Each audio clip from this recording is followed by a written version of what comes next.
Mahiligod ba mo musaka sa mga taas nga lugar sama sa wall climbing? O pagkumbitay sa kanginan sa zipline? O baka pag-ambak sa taas nga lugar sama sa cliff diving?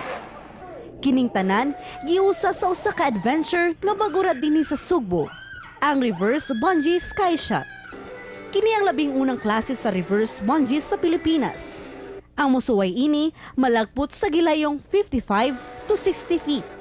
Mga kapamilya, suot kining full body harness o kaning helmet sa tong ulo ato nang sulayan ang sky shot.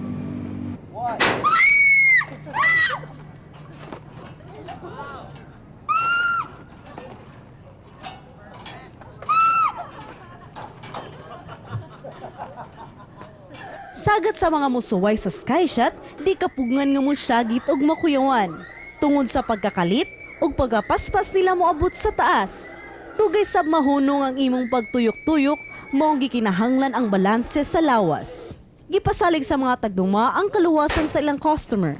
Timbangon una nila o pangutanon kung doon na ba'y mga balatian, labi na sa sakit sa kasing-kasing. Within itself, from the equipment till from lower gear to head gear. So makasure tag safety because we following the standard about technical rides.